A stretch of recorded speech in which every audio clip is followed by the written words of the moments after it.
Good morning, friends. In today's session, we are going to have a look at the summary and analysis of chapter 8 of The Animal Farm by George Orwell. Now, I'll go through the summary of The Animal Farm by George Orwell, chapter number 8. A few days after the bloody executions, the animals discover that the commandment reading, "No animal shall kill any other animal," now reads, "No animal shall kill any other animal without cause." As with the previous revisions of commandments, the animals blame the apparent change on their faulty memories. They must have forgotten the final two words. The animals work even harder throughout the year to rebuild the windmill, though they often suffer from hunger and the cold. Squealer reads continuously from a list of statistics providing that conditions remain far superior to anything the animals knew under Mr. Jones and that they only continue to improve. Napoleon has now taken the title of leader and has dozens of other complimentary titles as well. Minimus has written a poem in praise of the Napoleon and inscribed it on the barn wall.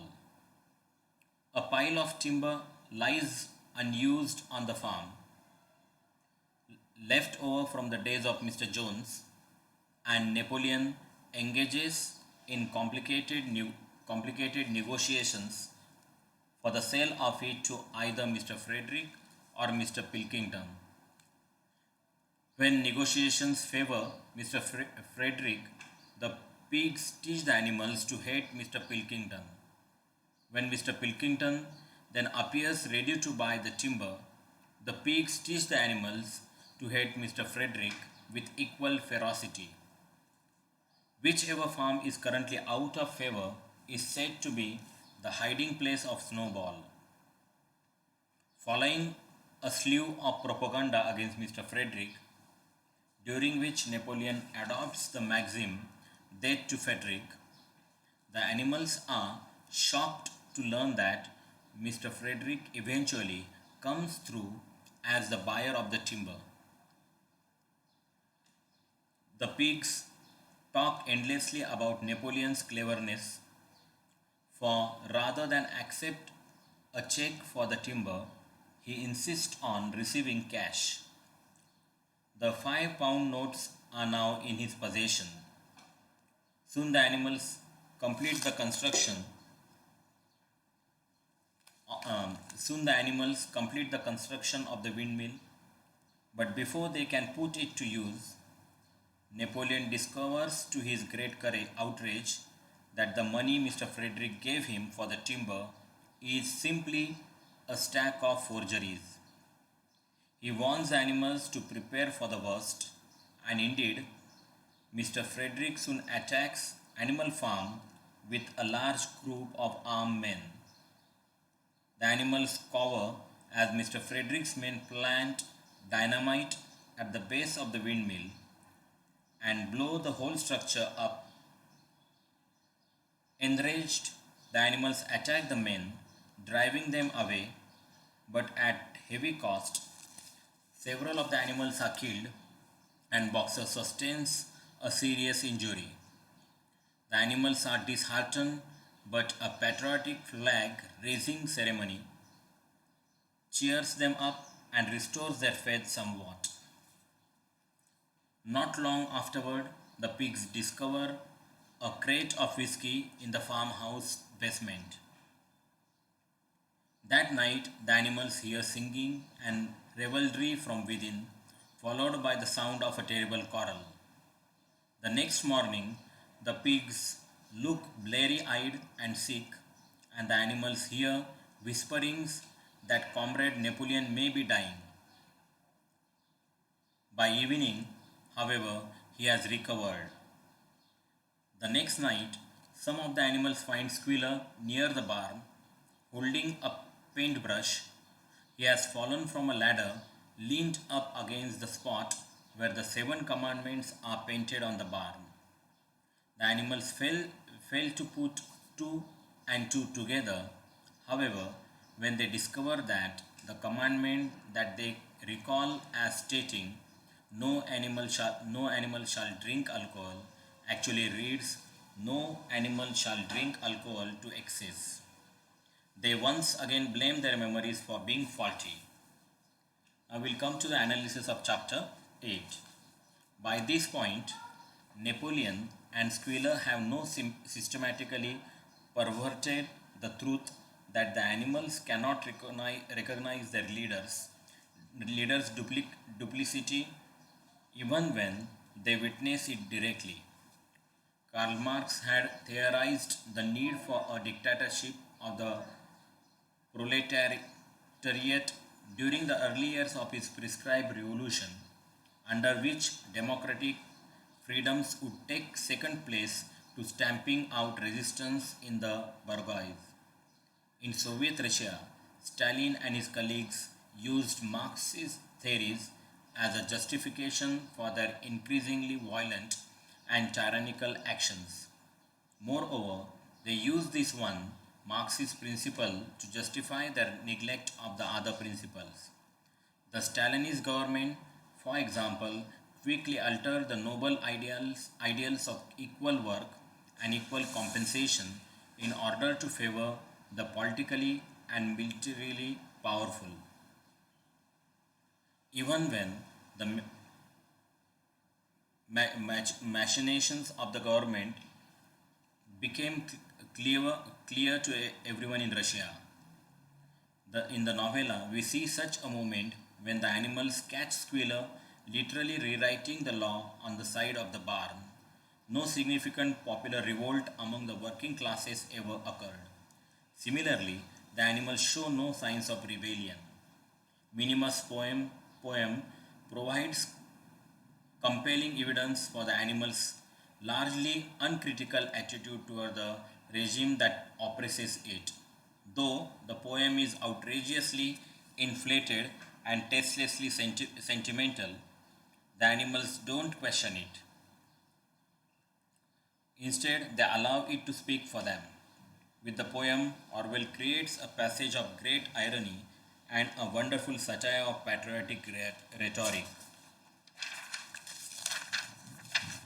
Much of the poem's humor arises from its combination of high and low language, exposing the ridiculousness of what it intends to celebrate.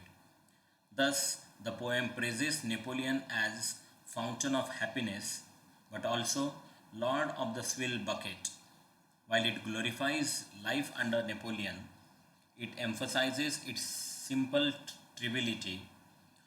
All his creatures love amounts to a full belly and clean straw.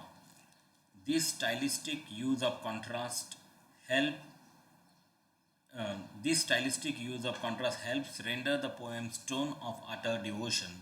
Oh, how my soul is on fire, a mockery of itself. At the same time, of course, the poem paradises actual anthems and patriotic odes. Orwell aims to expose the inanity of such patriotic sentiment and also its emptiness, if not its misdirection. He suggests that such rhetoric fails to examine the essence of that which it praises. The description of Napoleon's dealings with his neighbors, Mr. Pilkington and Mr. Frederick, elaborately parodies Stalin's diplomatic tap dance with Germany and the Allies at the outset of World War II. Stalin faced with an unpleasant choice between the capitalist Allies and the fascist Germans and reluctant to enter into another large war, stalled by alternately siding with one country and then the other, using propaganda to drag the populace along with his changing allegiances. At the last minute, and quite unexpectedly, he signed the non aggression pact with the German leader Adolf Hitler, much as Napoleon makes the surprise move of selling the timber to Mr. Frederick.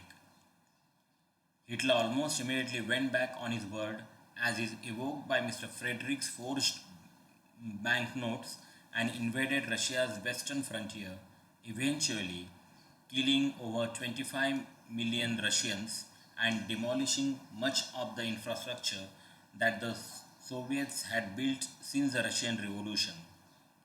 In his depiction of the animal's response to Mr. Frederick's gratuitous destruction of the great windmill, Orwell aptly conveys the tremendous sense of betrayal and feelings of anger that Russians felt toward Germany during and after World War II. The pigs, echoing another tactic of the victorious governments after World War II, used the heroism of individuals from the lower classes to reinforce the patriotism of the demoralized survivors. Orwell crafts particularly keen descriptions of the patriotic celebrations and rituals after the Animals' War with Mr. Frederick's men. He subtly implies that while such ceremonies have the apparent function of bestowing the glory of the state upon the individual, they truly serve the opposite goal to transfer the nobility of individual sacrifices onto the state. There are several notable parallels between Animal Farm and Orwell's final novel 1984. One can argue that Animal Farm was even a sort of study of 1984, which applies many of Animal Farm's themes and ideas to human society, rendering the horror of totalitarian government all the more real. One of the principal ideas that each work addresses is the ability of those in power to control and alter both attitudes and history, especially by subverting language.